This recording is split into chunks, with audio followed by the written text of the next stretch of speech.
Well, what happened at a hunting lodge in the South Carolina Lowcountry is the center of a double murder investigation. Today marks 1 year since a mother and son were shot to death. In the year since Maggie and Paul Murdaugh were killed at their family property, there are still more questions than answers. Thanks for joining us here on The News at 5. I'm Mike Sela. Dawn Baker has the night off. No information has been released on possible suspects and no arrests have been made in that case.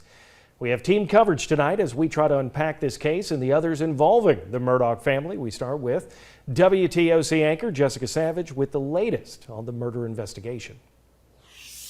Yeah, Mike, the South Carolina law enforcement agency is leading the investigation of the case, and very few details have been released in the past year. Alec Murdaugh, the husband of Maggie and the father of Paul, reportedly found their bodies on the night of the murders. Well, that's according to what he told SLED. And if that name sounds familiar, it's because Murdaugh is at the center of multiple separate investigations. I'm going to walk you through those in just a moment.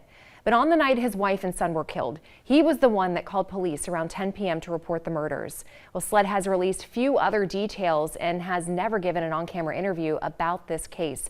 It's also worth noting the FBI is involved. Now, we want to be really clear, no one has been charged in this case and no suspects have been named.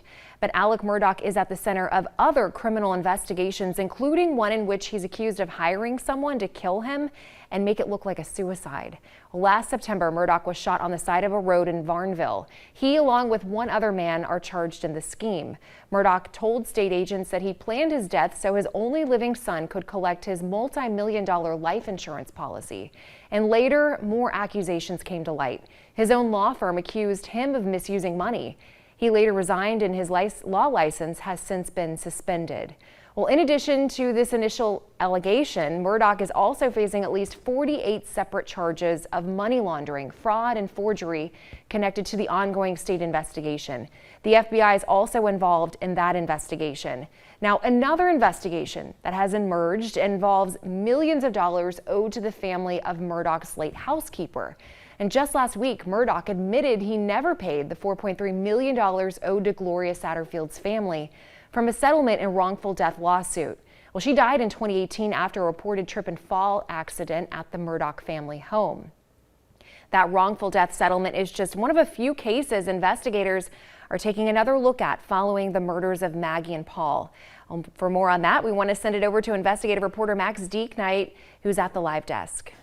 Yeah, Jessica, thanks. SLED, of course, is also taking another look at Satterfield's death in addition to that settlement. Just last week, her family gave state investigators permission to exhume her body. SLED says that process should take several weeks. This all comes about 9 months after officials reopened the investigation into her death. That happened last September. State agents have also reopened their investigation into a Hampton County teen's death. This, Stephen Smith's death, was found. He was found on the side of the road, on the Hampton County road back in 2015. At the time, his death was ruled an apparent hit and run, but SLED now says they've reopened that case after they found new information while investigating the murders of Paul and Maggie Murdaugh a year ago. We're also following several pending lawsuits against the Murdaugh family related to the 2019 deadly boat crash that killed another teenager, 19-year-old Mallory Beach. Paul Murdaugh was charged in that case. Those charges were later dropped after he was found murdered along with his mom last summer. We have extensive investigative reporting on this case along with the Satterfield lawsuits right now posted on our website. That's WTOC.com. Just look for those under the Investigates tab. Mike?